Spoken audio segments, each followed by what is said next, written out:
Welcome to Next to Madison, a podcast to help you live your best life.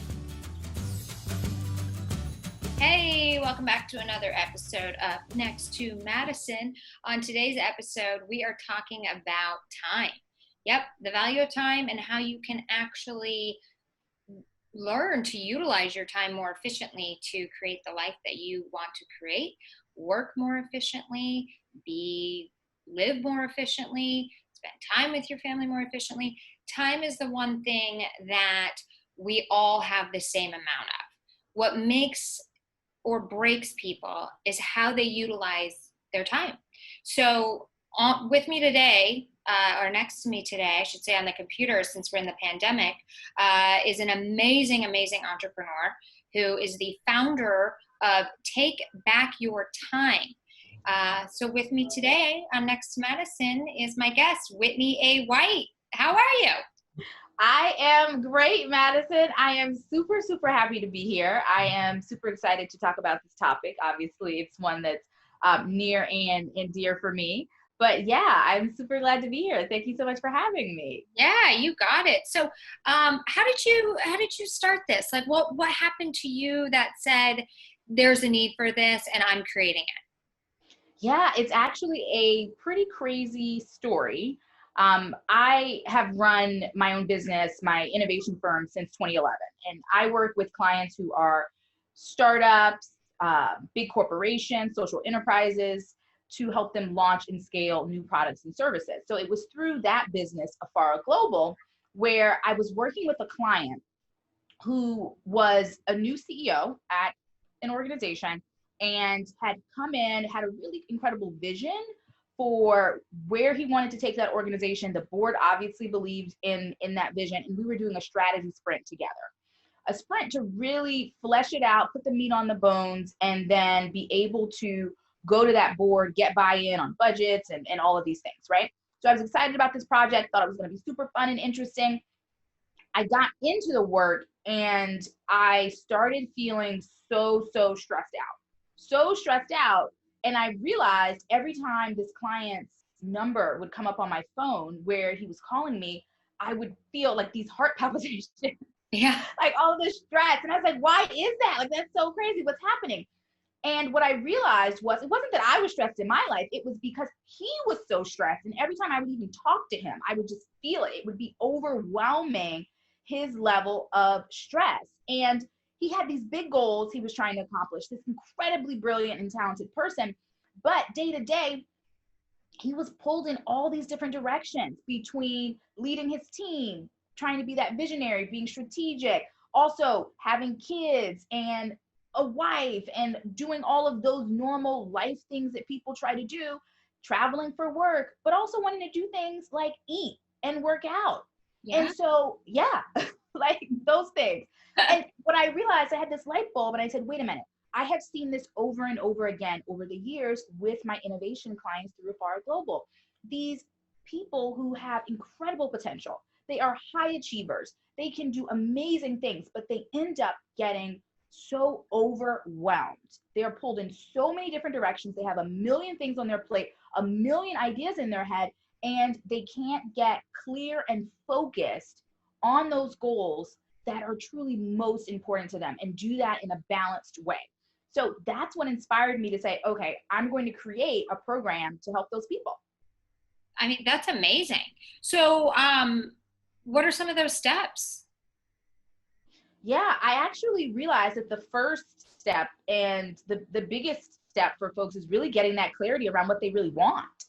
So it can be easy, especially if you're a high achiever, to go through life moving towards whatever the next achievement is, right? Whatever that next brass ring is, whatever that thing is that you're told, oh, this is what's going to make you happy. This is the thing that's going to be next for you, or this is your potential, right? And so a lot of times, and I have conducted hundreds of interviews with folks in building the curriculum for the program. And what I was hearing over and over again was that in that process of being those high achievers and doing so many things, so many of us lost touch with, what do I really want? What does my inner voice say? What is really most important to me? Not just all the things that everybody's telling me should be important or I should want. And so the first and the biggest step is to really get clear. And it sounds like it's easy to say, oh, what do I want? But it's not, because there's so much to unpack and to strip away to get back to what's really core to you and what you want. And so what is some advice that somebody that's listening can do to help gain that clarity?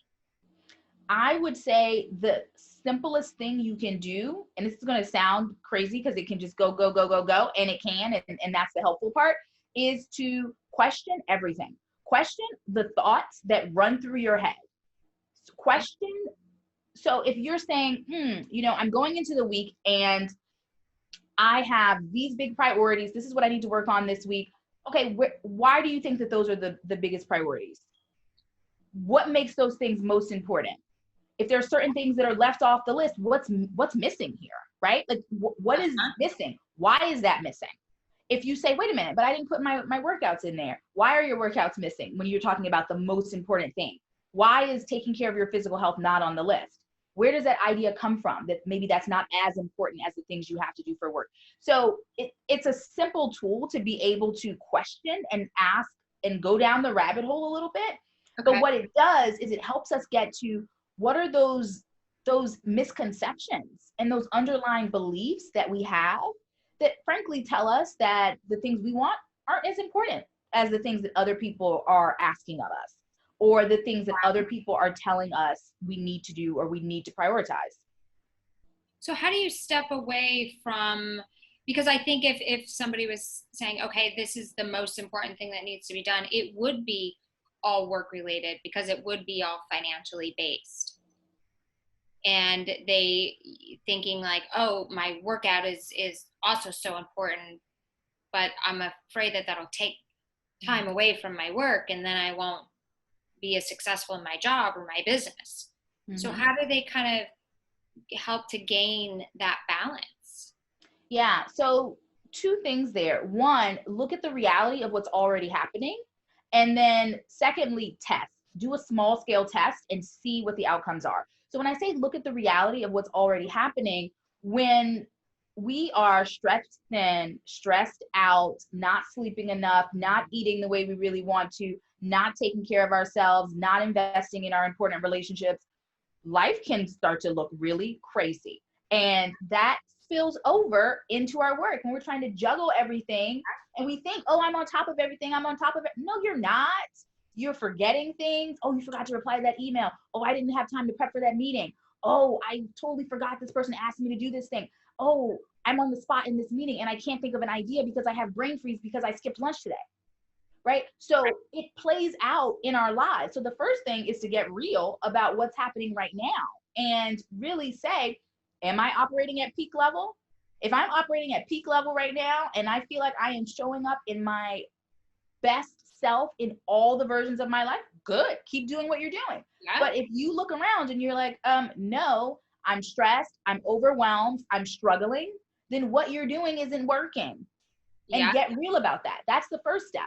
Getting real that that's not working. And then if you're saying, well, okay, that's not working, but what do I do? Because I have to do these things. I can't carve out time for the workout. Do a small test.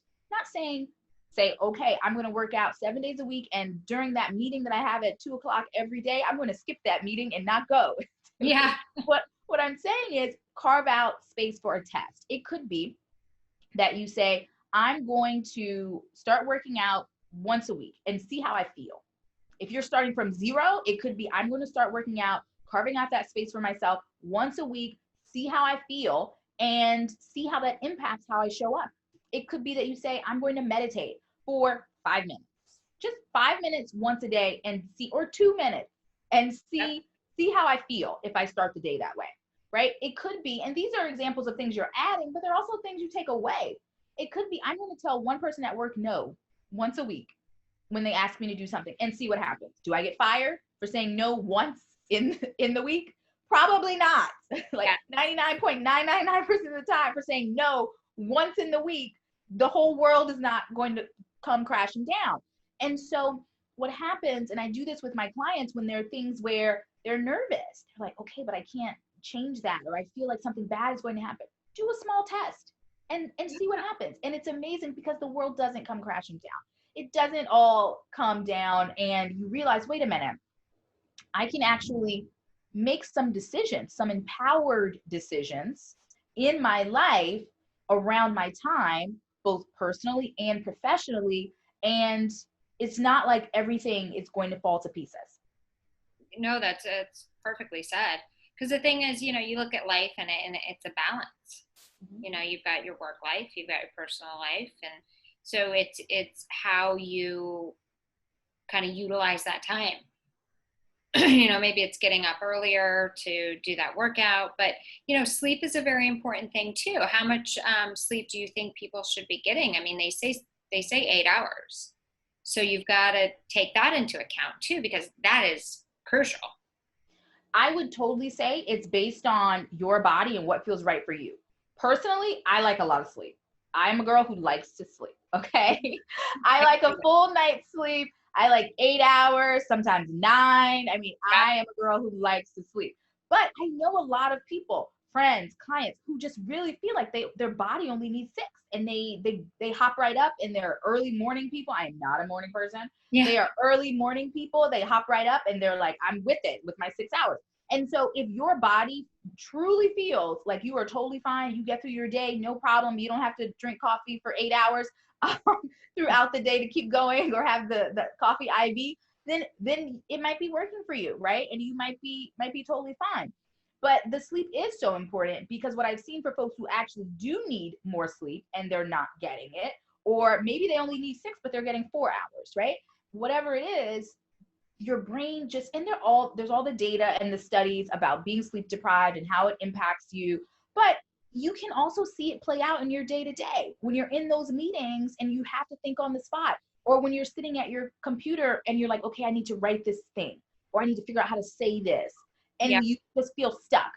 Like, what's happening with my brain? It's not tuned up. And that can be based on diet, lack of exercise, that can be sleep, all of those things. It can also be, especially, depending on where we are in the world at that time, it could even be based on lack of human interaction, or, feeling like, wait a minute, I'm not getting what I need in terms of just emotional connection with other humans, right? Those things are important too. And often what I see is we can start to, especially as high achievers, think of ourselves as one thing. We can think of our worth as purely coming from our work, purely coming from our achievement, purely coming from those things. And when that happens, we can over-index all the way in that direction and not really make sure our other needs are met. But we're whole people. And when things are out of whack in one part of our life, it impacts the other parts, right? Like if we're having horrible situations with our most important relationships, that's going to impact how we show up at work. I mean, we all know that. And so what's the kind of next step to taking back your time? Yeah. So once folks are really clear on what it is they truly want, right? They have said, this is where I want to go. This is truly what I want my life to look like, because this is what's most important to me. Then it's about building out the path to get there. And what I see with a lot of my very analytical clients is that if they can't visualize and see the path to actually get there, then in their minds, it's just not real. Like, that's not possible. I can't do it. They can come up with all the reasons why something would not work. They can come up with all the reasons why something would fail, why it wouldn't work, and all of those things. And so by building out that step-by-step path of how to actually make it happen, that then gives this greater sense of, wait a minute, this is actually real. I can do this. I can take these steps. I can get to this place, and I can truly make this happen.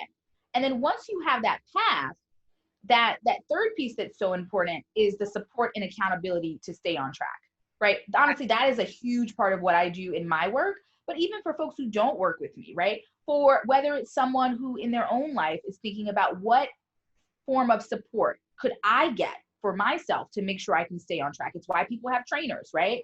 There are reasons that people have these things. I know there are times when I'm like, I don't want to get out of bed and work out today. But there's that accountability of, okay, Jess is going to be there. She's on Zoom now, but she's going to be there waiting for me. Get out of bed. Yeah. and go do that workout, right? So that support and accountability ends up being so important for folks, so that when it's hard, or when we don't feel like doing something, or when we feel like, I just don't even really know how to navigate this issue, you've got the resources to stay on track. No, that's great. That is great. And so what's the step after that? So you've got the clarity, you've got your path to action, and you've got your support and accountability to stay on track. Do it. Actually do the work. Yeah. Right? Like that's that final step, right? You have to actually put in the effort and do the work. And so that could be and this is going to differ depending on each person, but it's usually a mix of some conversations that need to be had, right? If you're changing things, you're changing patterns, there are going to be times when you need to have difficult conversations with folks. There are going to be some things that you totally stop doing, where you say, this is not valuable for me. This is not helping to advance me towards my big goal of where I want to go, what's most important, and I'm going to need to let it go. And there are things where you're going to have to step forward and be a little bit bold and start doing new things, building new habits, right? Even if you think about you, Madison, I mean, the fact that you have this platform that you've built for yourself, there are so many folks who say, oh, I want a podcast, or I want to be able to host a show. But there is a point where you have to take the action and really put yourself out there, so that it's not just a dream, where you actually make it happen. Right, exactly. Yeah, the action is key, because you can think positive things all day long and wish for things, but if you're not putting action behind it, well, it's probably not going to happen. So you've worked with a lot of successful entrepreneurs and executives.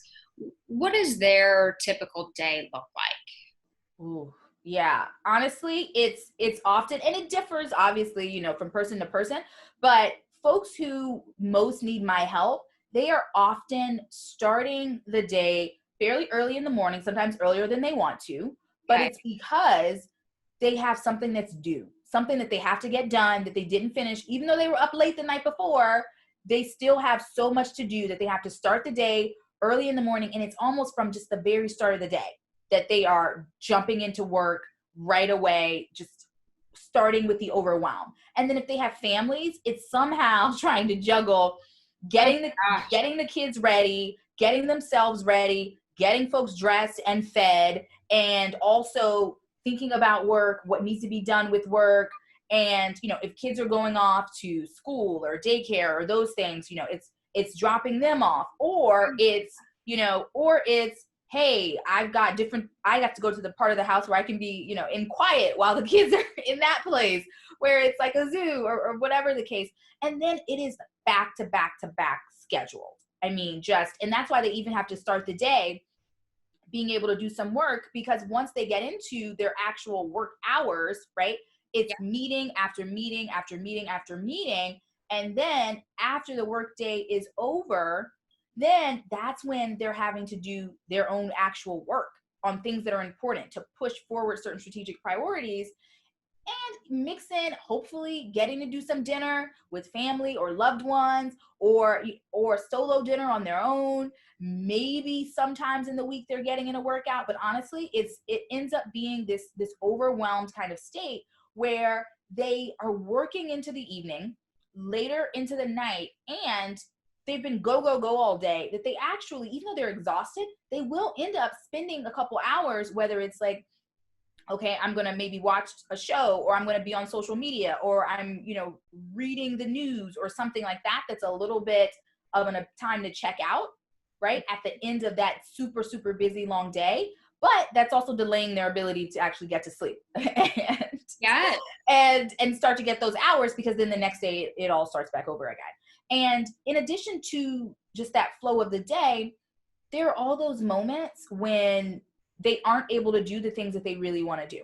So for instance, right, there are the moments when, a friend texts or a family member calls and they're like, I can't talk to them right now. I don't have time to do that. Or, I don't have time to read the kids the bedtime story tonight because there's so much going on, and I have to do this and I have to do that.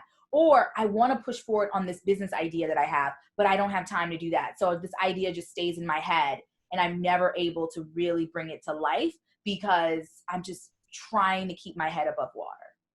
So if somebody comes to you with that hectic of a schedule and they're just buried, because that's the thing is most of these executives, they are in meetings back to back to back. And then by the time they have time to do the actual work and the action to make things happen, the day's already gone. Mm-hmm. So then they're taking away from their family and their friends and their self-care. So when you work with a client like that, are you telling them those steps of get clear? Because it's kind of like, especially if you work for somebody or even you work for yourself, it's hard to not schedule so many meetings because you really don't have a choice. How do they take their time? Yeah.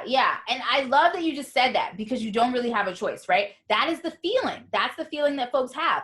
They feel like everything is necessary and I don't have a choice. So yes, we absolutely go through those steps of getting the clarity because then honestly, it becomes more clear what is real and what's important and what's not, right? So there are things that we feel like we just have to do. Oh, this is so important. But when you take a step back and you say, okay, this is my goal. This is where I'm really trying to go. And these are the steps. And you can say, wait a minute, this is not on here. This is not on here anywhere. And for most of my clients, frankly, because of where they are in their careers, they do have some ability to be empowered and say, this needs to be delegated to this other person. Somebody else needs to take this on. This is not a priority, deprioritize, etc. And so it's really getting into the weeds so that the day-to-day prioritization of their life, of their week, of the meetings they're doing versus not doing, what they're doing versus delegating, so that all of that lines up with what is really most important. And what can happen is when we're just in the throes of it, there's not a sense of being able to step back. And frankly, even if you could step back, there are things you just can't see because you're in the weeds all the time, right? Like there are things that I won't see about myself because I am in the weeds. And if we go back to, our analogy around why people use a trainer, right? There are things, and I'm thinking of this because I had my private yoga yesterday. And so my instructor, we're over Zoom, but she's like, okay, Whitney, adjust your foot like 90 degrees this way, or do this, or I think you can stretch a little deeper into that pose, or do this or that, right? So there are things that we just don't even notice that someone else can look at and say, okay, tell me why you really need to be in this meeting. Tell me what this person on your team does. What's their job?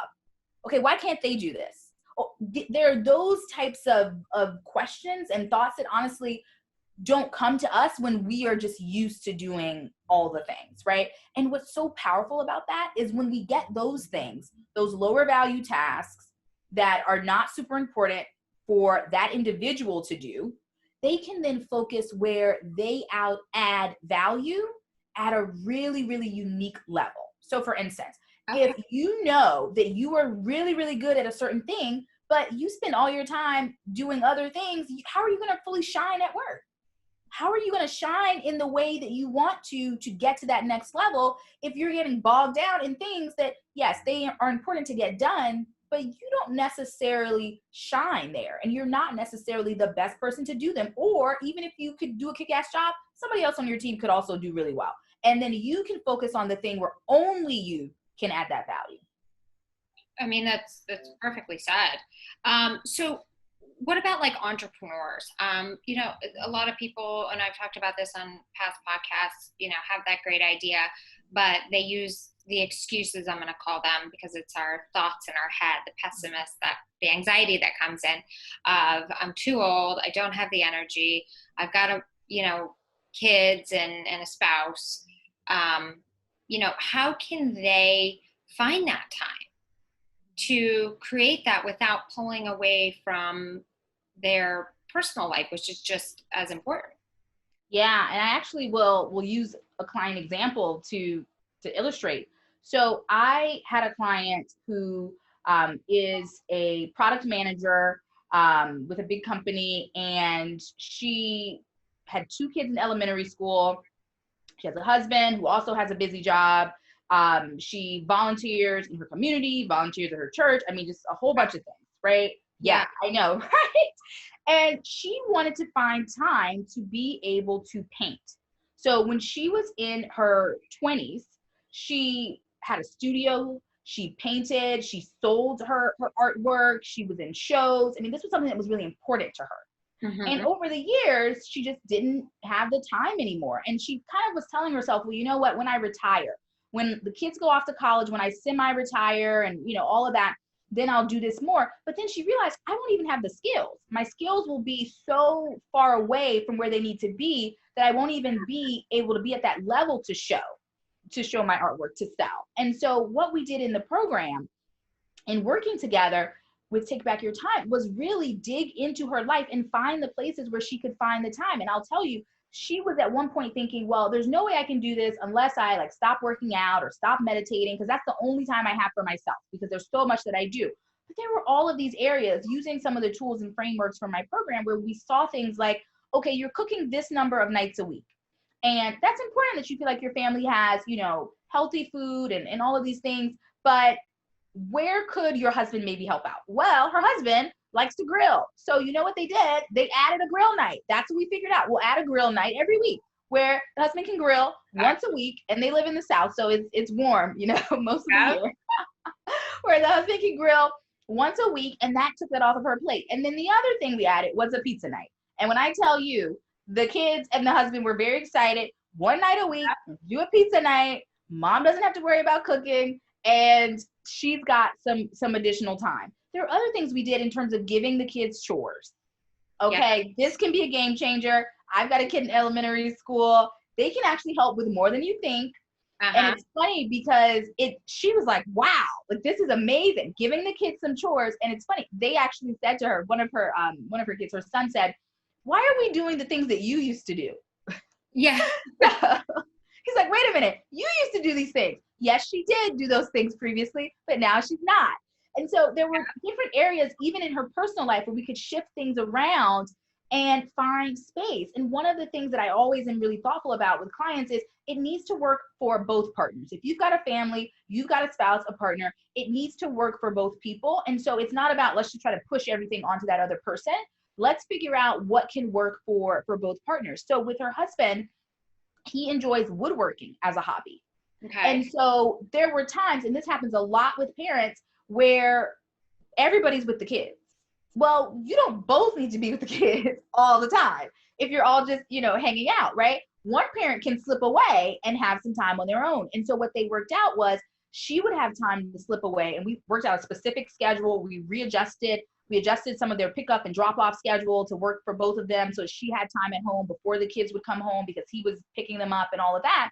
But also she would have time for painting and he would have time for his woodworking. And it worked out incredibly. And she got just so excited. She took a class so she could get back into some of the technique, and she started showing her art. She started selling pieces. And, you know, that's the type of example where it's like a treasure hunt in a way, at least for me, when I'm thinking about the schedule. It's like, how do we use the tools from the program? How do we apply them to the different parts of someone's week, their life, considering everybody, what's going to work for everybody that's in their family, so that we can come up with a schedule that really works so that they can do the things that they want. I mean, that's brilliantly said. I'm glad you shared that example, because that's how people can kind of visualize it when they're listening. Yeah. Like, you know what, I'm overwhelmed. What could I do, you know, to kind of take some of this weight off my shoulders, which is amazing.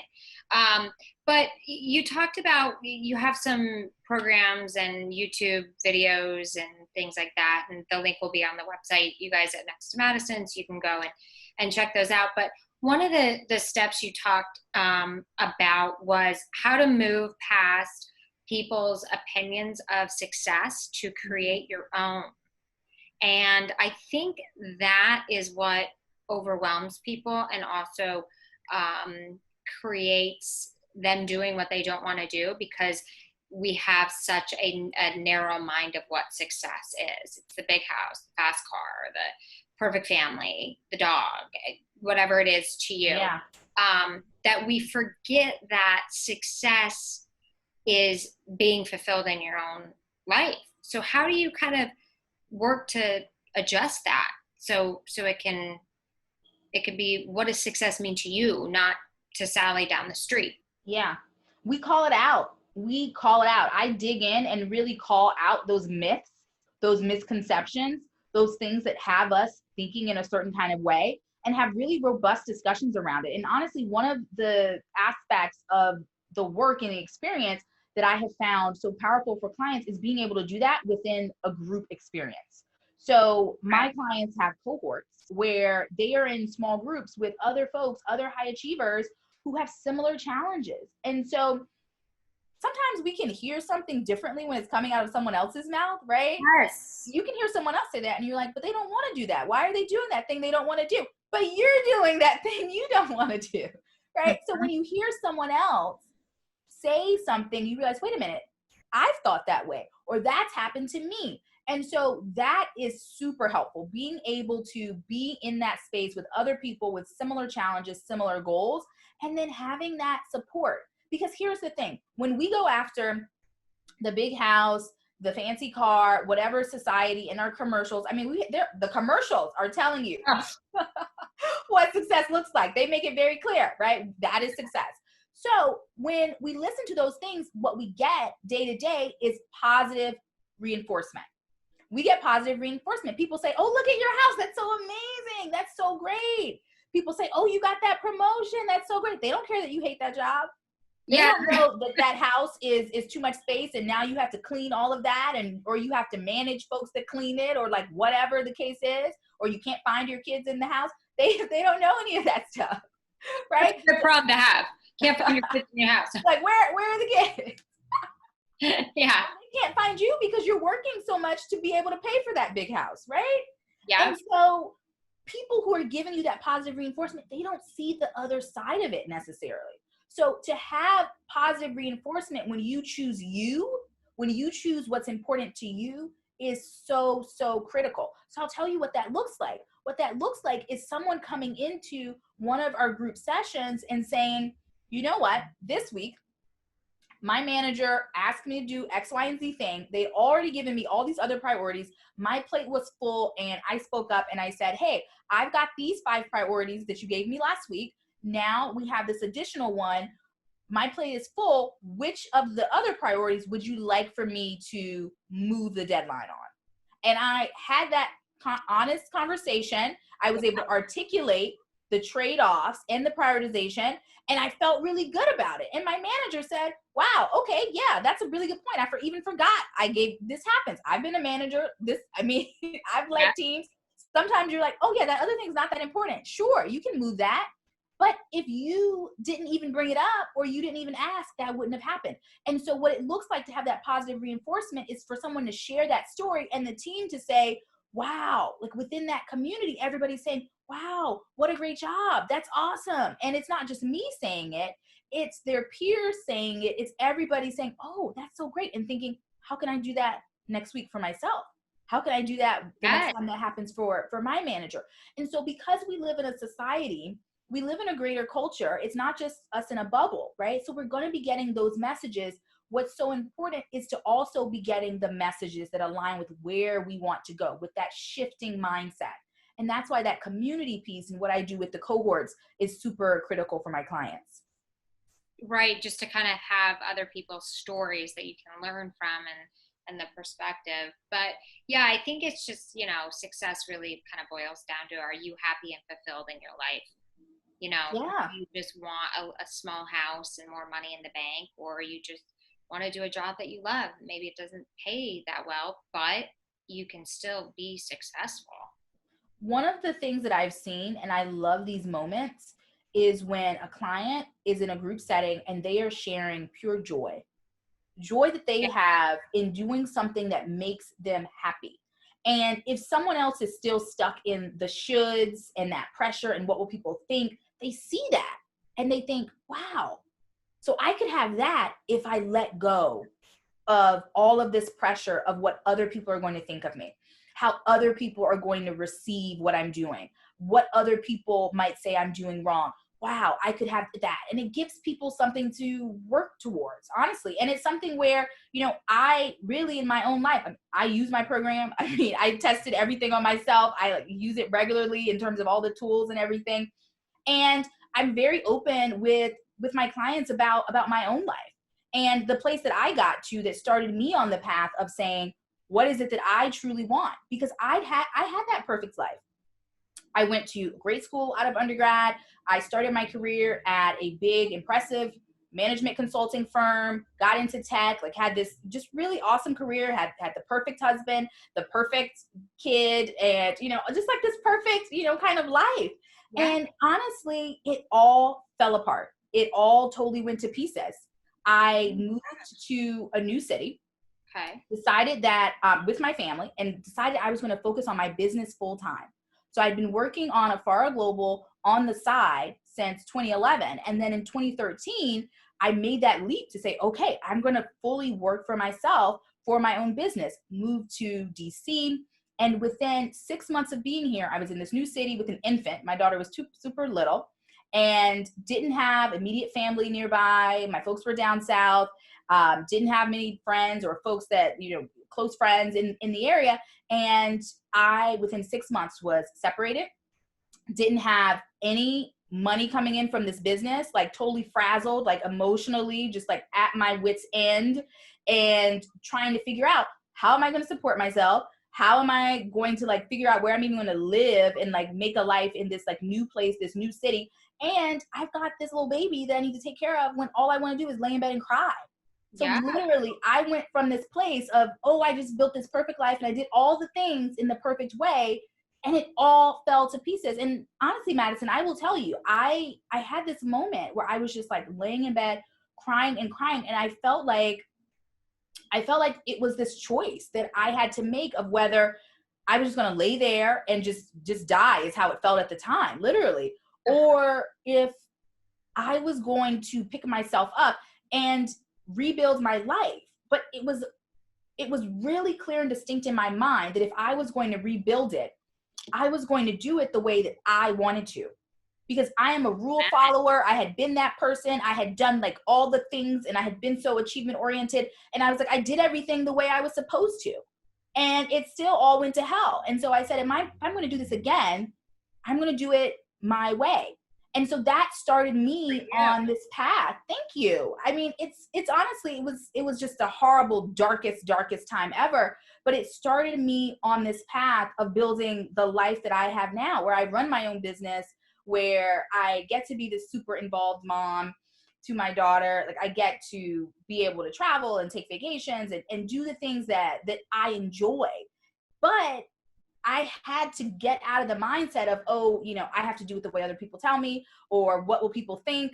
And honestly, the way I did that was everything just fell to pieces. What I want for my clients is that they don't have to get to that place, that, you know, everything doesn't have to fall to pieces and be just totally, you know, destroyed in a sense, for you to say, no, I can build the life that I want.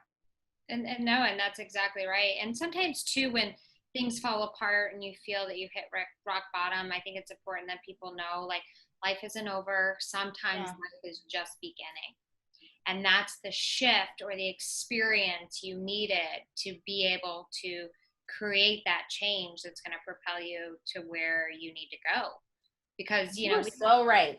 We don't learn when stuff's going great, right? Like we improve upon when there's mistakes or we're not happy. It's like, okay, you know, what needs to change? Because in our lives, the common denominator is always us. We're always the one showing up to the relationships or showing up to the job. And if things aren't going well, you're the common factor. Yeah. Everything else is different. So you kind of to look within. But yeah, I always see, like, if you've hit rock bottom or your life is falling apart in a way, it is how you see it, mourn it, but also use it as a blessing in disguise, because that's very well like what it might be. So what is your exact definition for you of success? Ooh, I love that. I love that question, because for me, it's freedom. Yes. It's freedom. I'm very freedom oriented and driven. And it's one of the things I've learned about myself, because you are so right in that we are the journey, literally. Like, it's us. Yeah. You know, we spend so much time thinking, oh, I changed this thing and I changed that, and I'm going to do the new job and the new business and the this and the that and the new relationship, and we are the journey. This is where the work is. This is where the real work is. And so one of the things that I've learned about myself over the years that I'm a very structured thinker. I'm a structured, like, analytical person. And then the other side of that is I am this, like, very free-spirited person. And for me, I just really relish and thrive on this idea that I am free to explore. I am free to come up with, I mean, even the fact in what I do in Take Back Your Time, I mean, I already had a business, and then Yeah. it's going great. And I was like, oh, I'm going to build this other thing. And that gets me excited. But then also doing things like having the freedom to say, oh, I'm going to be my daughter's Girl Scout troop leader because I want to, and because this is going to be fun, and because I have the capacity to do it, or the freedom to say, you know what, I'm going to take a week off and do a staycation because I feel like it and because I want to. Yeah. So that freedom really allows me to feel like I can just show up the way I want to in all the parts of my life because I'm in the driver's seat. It's what makes me feel really, really empowered. And so that's success for me. Whereas back when I was even appearing very successful to everybody, but I was in those roles, those places in my career where I just felt like, oh gosh, I can't leave the office before this time. I'm feeling, like, ooh, I have to be like super neurotic about this, and I can't say that thing, or I can't make that mistake, or, and constantly second guessing, or, I can't do this or say this in front of the in-laws, or like whatever it is where you feel like you're just like constantly second guessing. That to me, that is the total opposite, even if it looks like success, because we're a prisoner often of our own making. Whereas folks who know me or my clients, they know this very well. I just show up as myself in all the places. I had a retreat at the beginning of 2020 in person with a mixture of former clients and also new clients. And I had clients say, wow, you're the same way in person, because my groups meet virtually. And they were like, wow, you're the same way in person as you are like on the video when we're doing the video sessions. I'm like, yeah, I'm the same person all the time. And it's really incredible, because sometimes I'll collaborate with friends and they'll see me in more of a professional setting and they're like, oh, you are just exactly the same. I'm like, yes, I'm the same.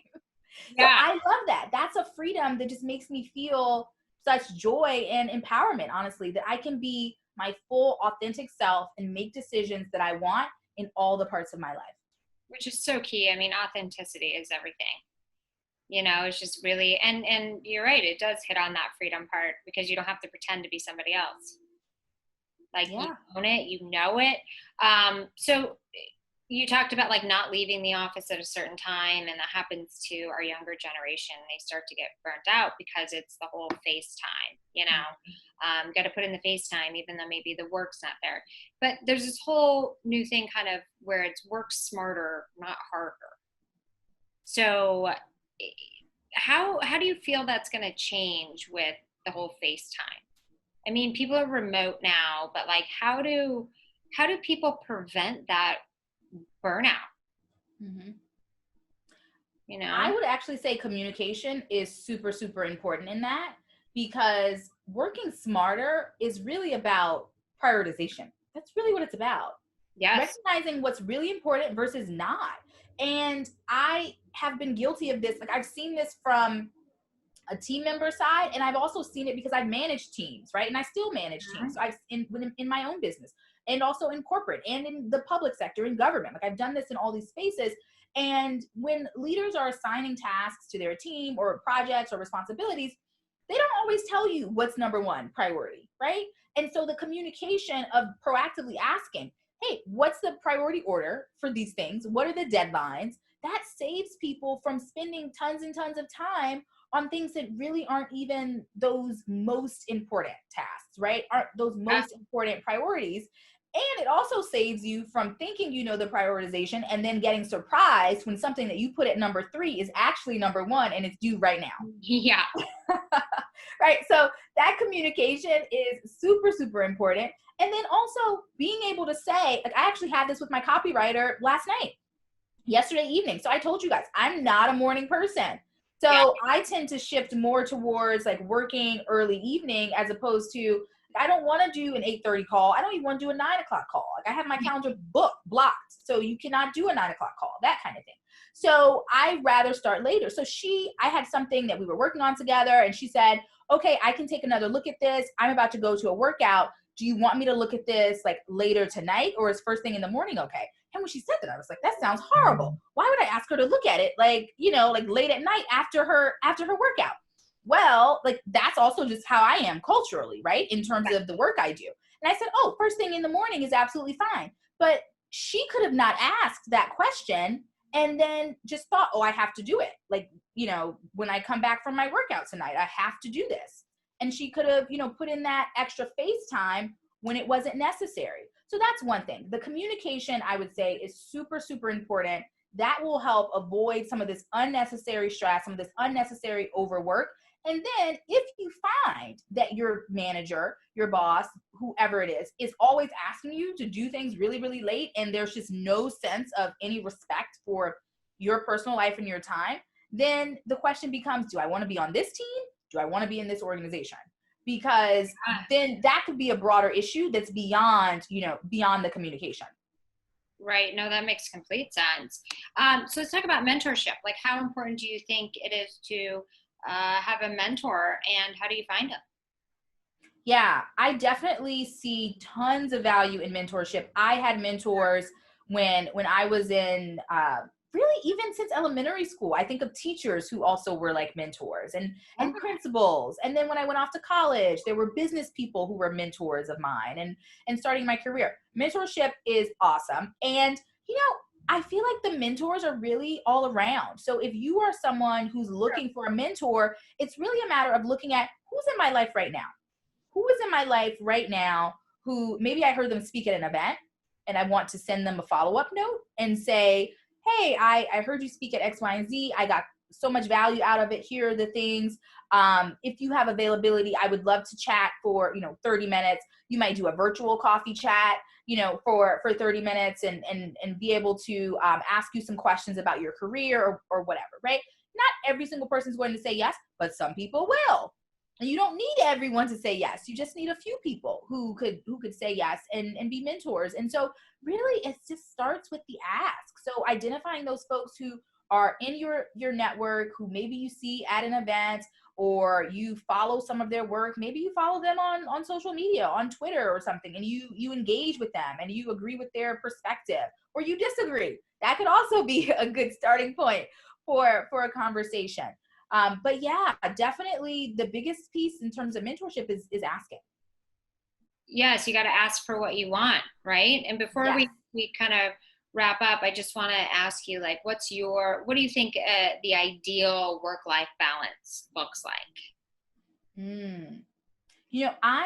I make it a little bit different from balance, and I think of it as finding that equilibrium, because it may not be equal. Sometimes people think that it needs to be exactly the same, in terms of like balance. I think of the seesaw, right? And we kind of need this side and this side to be exactly the same. Yeah. And, it's finding whatever that flow is, that equilibrium for you based on where you are in your life. So there are times in life where you're doing big things and you're hustling a little bit more.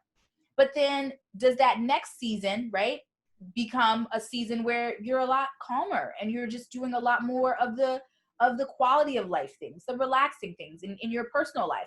And so being able to really balance that over time and find that flow that works for you is what's ideal. And honestly, it's about how it works for you.